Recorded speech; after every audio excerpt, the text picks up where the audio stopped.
bukan hanya sekedar hubungan secara zahir. Hubungan kita ini hubungan batin. Dan hubungan antara manusia bukan hanya ketika dia hidup saja, tapi setelah dia wafat masih ada hubungan. Masih ada konektivitas di situ. Dan itu yang diajarkan oleh Nabi Muhammad SAW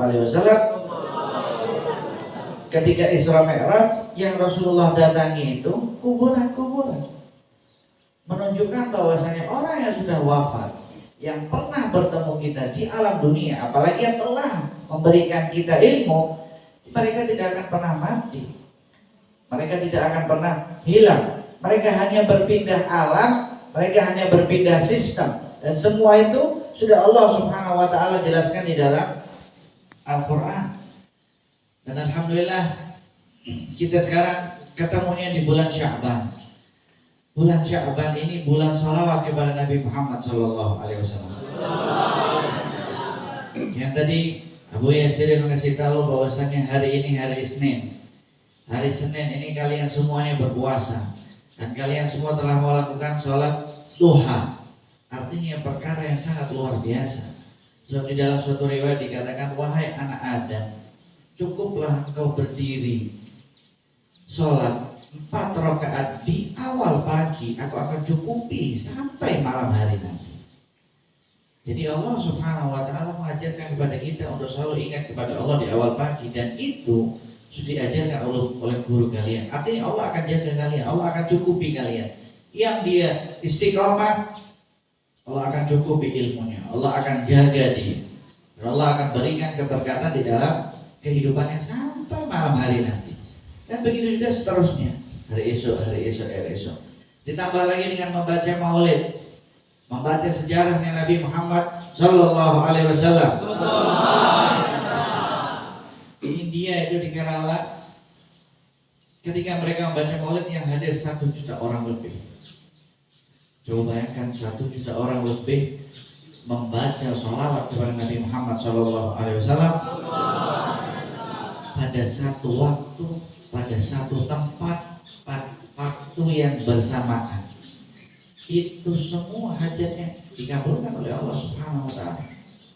Nah, sekarang kalian masya Allah berkumpul di sini dalam keadaan berpuasa, yang disebutkan doanya orang berpuasa itu tidak tertolak. Yang dikatakan berpuasa itu ialah benteng daripada semua syahwat-syahwat yang jahat yang telah diajarkan oleh Nabi Muhammad Sallallahu Alaihi Wasallam. Artinya itu kalian sudah mulai diajarkan zahir dan batinnya oleh beliau. Jadi istiqomah tentang apa yang telah beliau ajarkan itu perkara yang sangat mulia. Dan kemudian di sini juga tadi beliau jelaskan ada yang menghafal Al-Quran, ada yang menghafal hadis Nabi Muhammad Sallallahu Alaihi Wasallam. Kemudian ada pula yang dakwah. Maka kita harus ingat, para nabi dan para rasul itu memiliki visi dan misi sama. Mereka punya 3 misinya dari zamannya Nabi Adam alaihissalam sampai Nabi kita Nabi Muhammad Sallallahu Alaihi Wasallam. Visi yang pertama tauhid, yang dibawa oleh para nabi dan rasul sampai sekarang sama tauhid. Artinya Nabi Adam juga membawa la ilaha illallah, Nabi Nuh juga membawa la ilaha illallah, Nabi Ibrahim alaihissalam juga membawa la ilaha illallah, sampai kepada Nabi kita Nabi Muhammad Sallallahu Alaihi Wasallam juga membawa la ilaha illallah. Hanya di belakangnya yang berbeda-beda. Kalau kita la ilaha illallah Muhammadur Rasulullah, Nabi kita Nabi Muhammad Sallallahu Alaihi Wasallam. Jadi sama semua. Kemudian yang kedua yang dibawa oleh para nabi dan rasul itu syariat. Setiap para nabi dan rasul mereka punya syariat yang akan mereka ajarkan kepada kaumnya, akan mereka ajarkan kepada umatnya. Nah, syariat ini setiap masa memiliki sedikit perbedaan antara satu syariat dengan syariat yang lainnya. Dan mana syariat yang paling sempurna? Mana syariat yang paling sempurna? Syariatnya Nabi siapa? Syariat yang paling sempurna syariatnya Nabi siapa? Nabi Muhammad Sallallahu Alaihi Wasallam. Jadi semua syariat-syariat itu dilihat ini bangsa ini cocok atau tidak, manusia ini mampu tidak, manusia ini mampu tidak, manusia ini mampu tidak, manusia ini mampu tidak, sampai syariatnya Nabi Muhammad SAW, maka pasti syariatnya sampai pada manusia yang akhir pada hari kiamat nanti akan tetap sesuai untuk mereka. Kenapa dikatakan syariatnya Nabi Muhammad yang paling mulia, yang paling sempurna? Karena para nabi-nabi sebelumnya, para rasul sebelumnya, kalau mereka sudah meninggal, habis, selesai syariatnya. Harus ada yang membimbing untuk menjalankan syariatnya. Tapi Nabi Muhammad SAW sudah wafat 1400 tahun yang lalu, syariatnya masih berjalan. Syariatnya Nabi Muhammad SAW masih berjalan di seluruh penjuru dunia. Kenapa? Karena ilmu itu warisan. Ilmu itu warisan. Ilmu itu apa? Warisan. Dan kata Nabi Muhammad SAW, aku ini mewarisi ilmu. Innama warasul ilm, kata Nabi Muhammad SAW. Yang aku wariskan ini apa? Ilmu. Yang aku wariskan ini apa? Ilmu. Kata Nabi Muhammad SAW, faman akhadahu faqad akhadha bihadin wafir. Yang mengambil ilmu berarti dia sudah mengambil bagian yang cukup di dalam warisannya Nabi Muhammad SAW. Makanya dengan ilmu kalian itu bisa mulia. Dengan ilmu kalian itu istimewa. Dengan ilmu kalian diangkat derajatnya oleh Allah Subhanahu wa Ta'ala. Kalian sadar gak? Setiap hari kalian keluar dari tempat tidur kalian menuju masjid, menuju kelas-kelas kalian, di bawah kaki kalian itu dihamparkan sayapnya malaikat. Kalian berjalan di atas sayapnya malaikat setiap hari. Setiap hari kalian berjalan di atas sayapnya malaikat. Siapa yang kasih tahu kita? Nabi Muhammad SAW. Innal malaika la tadau ajnihataha li talibil ilmi ridhan bima yasma. Kata Nabi Muhammad SAW. Malaikat itu bentangkan sayapnya untuk kalian. Kalian di sini hadir untuk cari ilmu atau untuk cari uang? Untuk cari ilmu atau untuk cari uang? Untuk cari ilmu atau untuk cari jabatan? Untuk cari ilmu atau untuk cari perhatian gurunya? Untuk cari ilmu atau untuk cari makanan? Untuk cari ilmu. Yang dia cari ilmu, malaikat tahu dan dia bentangkan sayapnya. Tapi Allah tutupi. Kenapa? Takutnya kalian kaget. Biasa jalan di atas tanah, tiba-tiba di atas sayap. Pernah kalian berjalan di atas awan nggak? Pernah nggak? Ada yang pernah naik pesawat nggak di sini? Ada yang pernah naik pesawat? Pernah. Tahu nggak pesawat itu jendelanya boleh dibuka apa enggak? Jendelanya boleh dibuka apa enggak? Oh, Masya Allah. Jendela pesawat boleh dibuka atau enggak? Sekarang kalau kalian naik tiba-tiba saya mau buka, saya mau pegang sama awan, mau nyentuh awan, boleh apa enggak? Kenapa? Karena berbahaya kan? Karena takut kesedot, ketarik di situ. Tapi kalau kalian ngelihat awan di pesawat, bosan apa enggak? Awan itu tidak membosankan, meskipun warnanya putih. Awan itu berubah-berubah dan Allah sebut di dalam Al-Quran. Bahkan bumi, gunung-gunung itu berjalan seperti jalannya awan.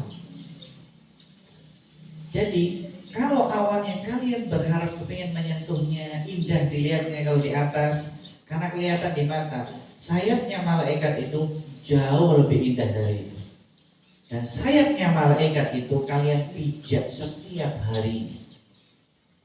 Dan sayap yang kalian pijak itu kebanggaan para malaikat untuk dia sampaikan kepada malaikat-malaikat yang lain.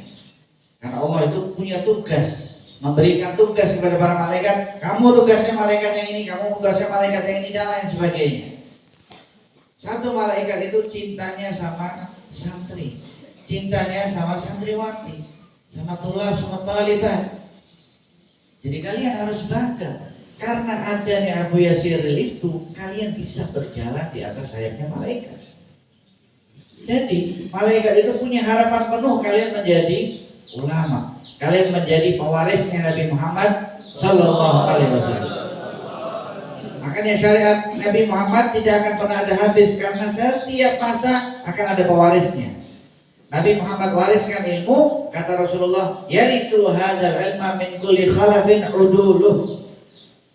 Kata Nabi Muhammad, jangan khawatir, aku sudah meninggal, nanti setiap generasi, jaminan dari Nabi Muhammad Sallallahu Alaihi Wasallam, setiap generasi akan lahir ulama-ulama baru yang akan mewarisi ilmuku, kata Nabi Muhammad Sallallahu Alaihi Wasallam. Tapi punya sifat namanya udul. Ya, sifat namanya apa? Udul. Udul itu di dalam ilmu fikih tahawulan, hifdzul lisan minadz dzam, lisannya terjaga dari semua perbuatan tercela. Itu namanya udul. Karena Rasulullah tidak pernah mengucapkan apapun yang tercela dari lidahnya. Apa yang keluar dari lidahnya Nabi Muhammad SAW pasti semuanya diterima. Abu Lahab terima, Abu Jahal terima, semuanya. Kenapa? Karena indah yang diucapkan oleh Nabi Muhammad SAW. Kan tadi kita mendengar Al-Quran yang dibacakan oleh Santri Abuya Siril tadi, suaranya dengan indah, ayat-ayatnya juga indah. Yang hadir di sini pernah nggak merasa bosan ketika mengaji Al-Quran? Pernah bosan apa enggak? Pernah bosan apa enggak? Begitu juga hadis Nabi Muhammad SAW. Kata Rasulullah, ala wa inni utitul Qur'ana wa mithlahu ma'ahu, kata Nabi Muhammad SAW. Aku ini diberikan yang sama seperti Al-Quran. Apa yang sama? Hadis Nabi Muhammad SAW. Ucapan Rasulullah SAW semuanya istimewa. Makanya kalau ingin membaca hadis, banyak dan panjang tempo waktunya. Kalau orang menghafal Al-Quran sebentar, setahun, 2 tahun, atau 3 tahun mungkin sudah hafal. Tapi kalau menghafal hadis, dimulai dari sini. Ada yang menghafal 100 dari kata beliau, ada yang menghafal 500, ada yang mungkin yang nanti selanjutnya sampai ada yang hafal Bukhari, ada yang sampai hafal Kutubus Sittah insyaallah, ada yang sampai hafal Kutubus Tis'ah insyaallah, ada yang hafal Masanid, Masanif, semua nih. Kenapa? Karena ucapan Nabi Muhammad SAW, hadis-hadis yang kalian lihat itu semuanya itu ada syarah dari Al-Quran. 6.000 ayat lebih, itu syarahnya puluhan ribu hadis Nabi Muhammad SAW. Jadi kata Rasulullah, yang mewarisi ilmu ini udul, lisannya selalu terjaga dari perkara yang mencaci maki. Jadi kalian, ketika kalian sekarang belajar, kan kalian punya teman-teman. Ini sesama sebelah ini teman kan? Sesama santri teman kan? Gak ada ayah kalian kan di sini? Semuanya santri kan?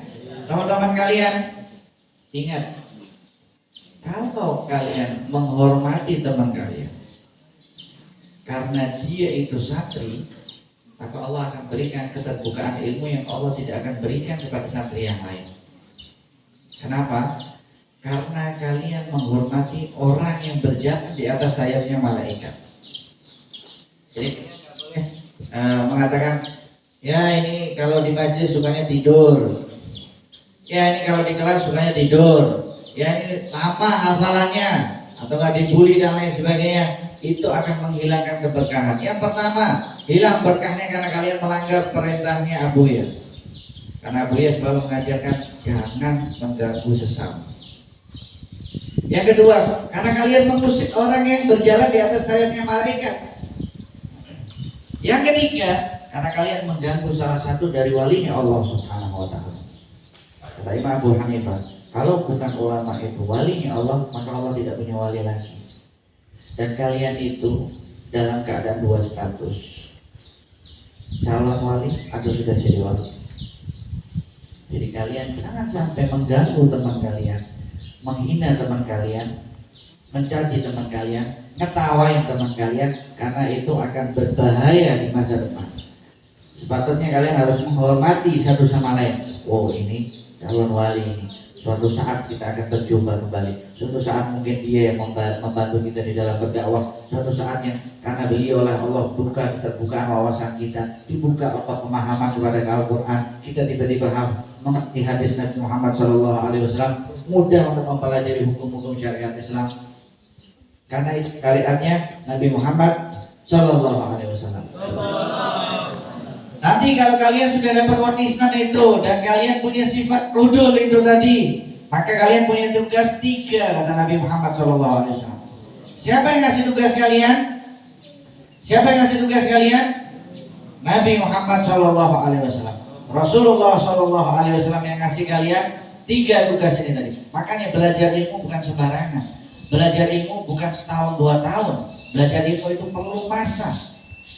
Kalau belajarnya serba cepat, kalau mau serba cepat, maka sudah makan Indomie aja, instan. Tapi kan berbahaya kalau dimakan terus-menerus. Itu semua perlu namanya proses. Itu perlu namanya proses. Semakin panjang prosesnya, semakin matang ilmu kalian.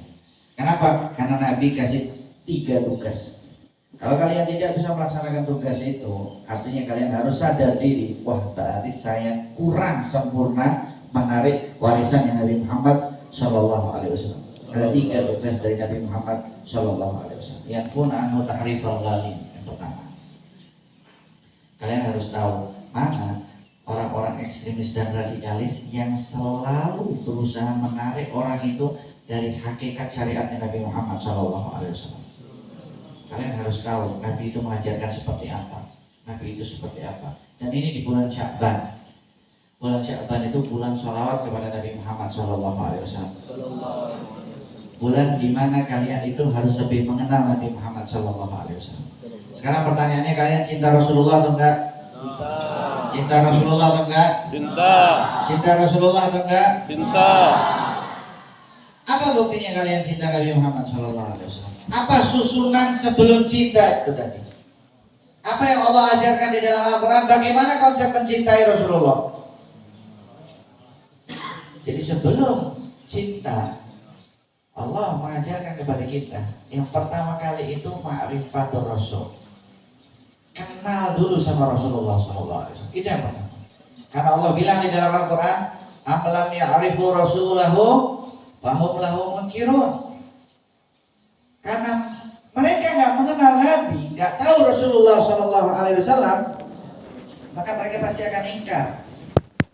Tadi yang kalian baca Maulid Dibai, Syekh Abdurrahman Dibai itu, beliau wafatnya di Hudaidah, di kota Zabid. Abu Yasir berkali-kali menziarahi. Kita juga berkali-kali menziarahi. Kuburannya luar biasa. Maulidnya dibaca di semua Nusantara. Bahkan sebagian orang yang membaca maulid beliau nggak tahu beliau ini di mana, kuburannya di mana, orang mana, nggak tahu. Tapi maulidnya dibaca, menunjukkan keikhlasan Syekh Abdurrahman Ad-Dibai. Bahkan kuburannya itu yang memagarinya dengan warna putih kapur dinaikkan sedikit supaya tidak semakin turun, supaya orang mengetahui itu semua orang Indonesia. Kawan kita semua waktu belajar, cucunya Habib Umar bin Hud yang ada di Jakarta. Kenapa? Karena ini istimewa, maulid ini istimewa. Salah satu di antara maulid yang diizinkan oleh Rasulullah SAW. Bukan sembarangan maulid Dibai. Beliau mengatakan maulid Syekh Abdurrahman Dibai sepatutnya wajib bagi kita baca maulid itu setiap hari. Artinya apa? Setiap hari itu kita harus bertambah kenal kita kepada Nabi Muhammad SAW. Dan waktu terbaik adalah bulan Sya'ban. Kalian di sini kan pasti belajar sejarah, pasti belajar sirah. Kenali Nabi Muhammad SAW. Itu level yang pertama. Level yang kedua, baru yang namanya cinta kepada Nabi Muhammad SAW. Makanya tak kenal maka tak sayang, tak kenal maka tak sayang. Ngaku sayang tapi nggak kenal, oh, berbahaya. Katanya kenal sama Abuya, cinta sama Abuya, tapi nggak tahu apa Abuya perintahkan, apa yang selalu Abuya ajarkan, apa yang selalu Abuya larang, apa yang selalu Abuya doakan untuk kalian. Kalian cuma klaim aja, saya cinta kok sama Abuya, saya cinta Abuya. Tapi kalau ditanya dulu Abuya belajarnya sama siapa, guru-gurunya siapa, belajarnya apa saja, kalian mungkin nggak tahu. Itu berarti kalian cintanya masih cinta palsu nih. Cintanya masih cinta palsu. Harus lebih mengenal guru kalian. Harus lebih mengenal guru kalian. Karena tak kenal maka tak sayang. Kemudian yang level ketiganya apa? Baru namanya al-ittiba. Baru kalau kalian sudah kenal, kalian sudah cinta, maka selanjutnya kalian bisa ittiba. Baru kalian bisa mengikuti Nabi Muhammad SAW. Makanya Allah bilang apa? Qul in kuntum tuhibbunallah fattabi'uni yuhibbukumullah. Ikuti setelah kalian mencintai. Cintai setelah kalian mengenali. Jadi kalau kalian ingin ikuti sunnahnya Nabi, tapi kalian gak cinta Nabi, berat. Kalau kalian mau cinta Nabi, tapi kalian gak kenal Nabi, itu lebih berat lagi. Jadi gak mungkin. Berat itu semuanya. Semuanya harus dimulai dari pengenalan. Kita harus tahu Nabi Muhammad SAW. Bagaimana tadi Abu Yazid beritahu ketika Rasulullah lahir dalam keadaan sujud, dan Rasulullah ketika lahir tidak menangis seperti bayi-bayi yang lain. Karena Rasulullah mengatakan setiap bayi yang lahir itu pasti akan terkena sentuhan setan. Sebab itu dia menangis. Kalau di dalam istilah mediknya, kalau nggak menangis malah bingung dokternya. Kok nggak nangis sih? Kok nggak nangis? Jadi kalau kalian punya anak, bayi kalian lahir nggak nangis, bangga. Karena nggak kena sentuhan setan. Makanya ketika istri itu hamil bulan 1 ada doanya, bulan 2, bulan 3, ketika ingin bersalin itu ada doanya. Nabi Isa ketika lahir tidak menangis. Kenapa? Karena tidak ada setan yang menyentuh di situ. Itu Nabi kita Nabi Muhammad Sallallahu Alaihi Wasallam. Yang hadir di sini dulu waktu lahir nangis semua ya? Atau nggak tahu? Nanti kalau liburan tanya emaknya. Mas saya waktu lahir nangis nggak? Kalau nangis, wah harus sering-sering baca doa. Tadi kan beliau ajarkan doa untuk berlindung daripada iblis dan para tentaranya. Berlindung daripada syaitan-syaitan yang terkutuk. Itu perlu perlindungan karena Rasulullah mengajarkan seperti itu. Kemudian kita kembali lagi. Setelah kita tahu misinya itu, yang pertama tauhid, yang kedua syariat, yang ketiga apa? Akhlak. Dari zaman Nabi Adam sampai Rasulullah, mereka mengajarkan bagaimana cara bermoral yang baik. Bagaimana kalian itu beradab. Kemarin itu saya waktu jalan sama di sini ada tulisannya al-adab fawqal ilmi. Ada tulisan di tulisan lupa. Ini di kamar. Di kamar. Di masjid di Aceh. Oh itu di masjid Aceh. Kita terlalu jalan-jalan dulu jadi lupa yang mengatakan. Ada tulisannya al-adab fawqal ilmi. Padahal di masjid ada semua orang. Kenapa? Karena misinya para nabi dan rasul itu akhlak. Makanya kata Rasulullah SAW, innama bu'ithu liutammima makarimal akhlak. Aku diutus untuk menyempurnakan akhlak-akhlak yang baik. Kenapa Rasulullah diutus untuk menyempurnakan akhlak-akhlak yang baik? Karena para nabi dan rasul mereka sudah bawa akhlak. Tapi ada yang kurang, ada beberapa yang kurang yang nggak sesuai untuk manusia di masa depan. Untuk Gen Z semuanya, untuk generasi Alpha dan lain sebagainya. Generasi yang sulit untuk berkonsentrasi. 3 menit ceramah kuat. Begitu masuk ke 4 menit mulai menguap. Ada yang mulai terbang, ada yang mulai pergi ke Jambi, ada yang mulai pergi ke mana? Hollywood, ada yang mulai pergi, ada yang Isra Mi'raj malahan mungkin. Hilang semuanya setelah 3 menit itu. Bahaya. Apalagi yang sudah menguap dan lain sebagainya. Itu ya karena generasi-generasinya. Dan kalian itu diselamatkan oleh Allah masuk di pondok Darul Yamani ini tadi supaya kalian mampu fokus. Guru kalian itu Abu Yazid dulu ketika belajar fokus terus dia belajar terus. Gak pernah kita tahu beliau itu main-main jalan-jalan kemana-mana. Selalu fokus belajar. Bahkan ketika kuliahnya 2. Yang satu jurusan tafsir, yang satu jurusannya S2. Coba bayangin, kalau kalian kan belajar di sini 1, dia belajarnya 2 sekaligus. Makanya kalau kalian mau awet muda, ya tiru belajarnya 2 sekaligus. Kalau mau awet tua, belajarnya 1 aja.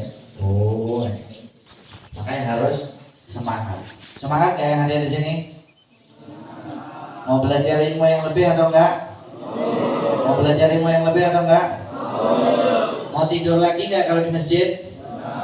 Mau tidur lagi enggak kalau abu yang mengajar? Mau tidur lagi enggak kalau guru-gurunya lagi mengajar? Mau menguap lagi enggak kalau abu yang lagi mengajar? Sebagai penutup saya kasih rahasia tentang menguap ya. Karena itu juga salah satu video yang viral, kan orang jarang membahas tentang menguap. Yang pertama, menguap itu ada adabnya. Yang pertama adabnya, kalau menguap jangan sampai bersuara. Jangan sampai di antara kalian kalau menguap itu ada suara. Karena kata Rasulullah, siapa yang menguap dan bersuara, setan ketawain dia. Kalian mau diketawain setan apa enggak? Mau diketawain setan apa enggak? Mau diketawain setan apa enggak? Ya udah, benar ya. Teman-temannya liatin, siapa yang menguap ada suara berarti diketawain setan. Yang kedua, kalau kalian menguap, maka ditutup pakai tangan kanan kalian, pakai telapak tangan kalian. Kalau tangan kanan ditutup dengan telapak kanan. Jadi kalau menguap ditutupnya seperti ini. Kalau tangan kanan. Kalau tangan kanan kalian lagi megang kitab, tapi kalau saya bilang megang kitab, lagi megang kitab menguap itu ya parah. Sudah megang kitab diketahui setan. Anggap aja kalau lagi makan dah. Kalian pernah nggak tengah-tengah makan ngantuk? Tengah-tengah makan pernah ngantuk nggak? Ada yang bilang pernah, ada yang bilang enggak. Wah, ini perbedaan para ulama dari sejak dini. Kalau tangan kalian itu misalnya kotor, kalian menguap, nggak bisa ditutup pakai telapak tangan kanan, maka bagaimana cara menutupnya diajarkan oleh Rasulullah? Pakai punggung tangan kiri. Begini cara menutupnya. Itu adabnya menguap. Kemudian yang ketiga, yang keempat, yang paling bagus adab menguap adalah menahan untuk tidak menguap. Ya kalau dia menguap, ditahan mulutnya, ditahan. Kalau sekarang kalian nggak bisa menahan, masih umur segini, ya sudah, nanti umur tua isinya muap terus. Kalau bahasa Jawanya angok terus. Nggak tahu bahasa Padangnya apa? Menguap itu. Hah? Menguap. Luar biasa, semuanya berubah jadi menguap. Nah, itu cara yang terbaik yang keempat. Bahkan di dalam riwayat disebutkan, kalau kalian ingin hilang menguap itu seumur hidup kalian, caranya ketika kalian menahan, cara yang keempat yang terbaik, tahan menguap itu tadi sambil mengatakan di dalam hati, Rasulullah tidak pernah menguap dan para nabi juga tidak pernah menguap. Itu akan membuat kalian kehilangan yang namanya menguap. Kenapa? Karena Nabi bilang di dalam hadis, at-tata'ubu minasyaitan. Menguap itu dari setan. Makanya waktu kita teliti secara scientific, kita cari beberapa jurnalnya, para peneliti itu heran, apa sih sebab menguap ini? Mereka nggak nemuin sebabnya menguap. Karena saking banyaknya, mereka nggak mendapatkan spesifiknya seperti apa. Akhirnya mereka menemukan sebuah konklusi, kesimpulan bahwasanya menguap, ada menguap lagi. Ada kesimpulan bahwasanya menguap itu yang pertama karena bosan. Jadi nanti kalau kalian sudah berkawin, kalau kalian ngomong sama istri kalian, tiba-tiba istri kalian menguap, mengaum, menguap, nah berarti istri udah bosan. Kalian ngomong apa sih, nggak jelas nih ngomong. Jadi itu caranya. Kalau kalian mau ngomong dalam keadaan bukan waktunya tidur ya, kecuali kalian ngobrol sama orang jam 2 malam, jam 3 malam, dia udah capek, ngantuk. Nah, yang pertama karena bosan, yang kedua karena apa? Karena terlalu letih. Itu dua kesimpulan yang didapat ditemukan oleh para peneliti, yang paling mengkerucutnya dua. Dan kalian harus tahu, Rasulullah SAW tidak pernah menguap. Artinya Rasulullah tidak pernah bosan dan Rasulullah tidak pernah lemah sama sekali. Itu Nabi kita, Nabi Muhammad SAW. Jadi kalau kalian ingin jadi orang yang kuat, Jadi orang yang tidak bosan hidup di dunia, nggak tahu mau ngapain, ini kenapa sih ya nggak selesai belajar di sini, ini kenapa sih nggak selesai Abu yang ngajarin, ini apa sih artinya hidup di dunia, apa sih kalau saya nggak dapat pekerjaan, kalau saya nggak dapat uang, kalau saya nggak dapat ilmu. Ketika muncul rasa bosan di dalam diri kalian, ingat sama Rasulullah Shallallahu Alaihi Wasallam. Karena Rasulullah itu penghilang rasa bosan kalian. Jadi insya Allah yang ada di sini semuanya menjadi orang-orang yang mengenal Nabi Muhammad Shallallahu Alaihi Wasallam, menjadi orang yang cinta kepada Nabi Muhammad Shallallahu Alaihi Wasallam, menjadi orang yang mampu mengikuti sunnahnya Nabi Muhammad Shallallahu Alaihi Wasallam, sehingga kalian mendapatkan berkah dari guru-guru kalian yang bersambung sampai guru-gurunya lagi, yang bersambung lagi sampai guru-gurunya lagi, sampai sangatnya kepada Nabi Muhammad Shallallahu Alaihi Wasallam. Yang laki-laki insya Allah semuanya jadi ulama yang mengamalkan ilmunya, yang perempuan insya Allah jadi ustazah alimah yang mengajarkan masyarakatnya, sehingga mereka menjadi contoh Siti Fatimah, Siti Aisyah, Siti Khadijah radhiyallahu taala anhunna. Dan insya Allah kalian semua menjadi pewarisnya Nabi Muhammad Shallallahu Alaihi Wasallam, pewaris-pewaris yang dapat bermimpi melihat wajah mulianya Nabi Muhammad Shallallahu Alaihi Wasallam. Allah anugerahi kalian pemahaman di dalam Al-Quran, Allah anugerahi kalian pemahaman di dalam hadis Nabi Muhammad Shallallahu Alaihi Wasallam. Allah anugerahi kalian itu layak membawa warisannya Nabi Muhammad Shallallahu Alaihi Wasallam, dan semoga Allah letakkan rasa rahmat kasih sayang di dalam hati kalian untuk semua umatnya Nabi Muhammad Sallallahu Alaihi Wasallam. Allahumma ta'alina alaikum futul arifin wa qina wa iyyakum fiddin wa hdina wa iyyakum ila sawa'is sabil warzuqna wa iyyakum fahman nabiyyin wa hifdzal mursalin wa ilhamal malaikatil muqarrabin ya rabbi ya karim. Allahumma la taj'al musibatana fi dinina, Allahumma la taj'al musibatana fi dinina, Allahumma la taj'al musibatana fi dinina, Allahumma la takshif lana hal wa barik lana fil ahli wal mali wal iyad warzuqna birizqil halal waqfina syarra ma ta'ti bihil ayyam wal layal. Allahumma nazzih qulubana 'anil ta'alluqi biman dunak waj'alna min qaumin tuhibbuhum wa yuhibbunak. Allahumma barik fi sya'ban wa ballighna ramadan. Allahumma barik lana fi ustadzina Abu Yasir, an Allah yaghfir lahu wa an Allah yahmihi wa an Allah yar'ahu wa an Allah yaj'alahu qurrata 'ainin li Rasulillah sallallahu alaihi wasallam, baran li walidayhi muti'an li rabbih, wa an Allah yumintu bimadadihi al-wafir, wa an Allah yaj'al tullaba wa talibatu kullaha qurrata 'ainin li Rasulillah sallallahu alaihi wasallam. Ala hadhihi niyyah wa niyyatun salihah jami'ah syamilah li khairid dunya wal akhirah, wa ala man wa syekhana Syekh Muhammad Ali Hayqi wa ala man wa syekhana awliya illa fi hadzal makan wa ila hadratin Nabi Muhammad sallallahu alaihi wasallam. Al-Fatihah.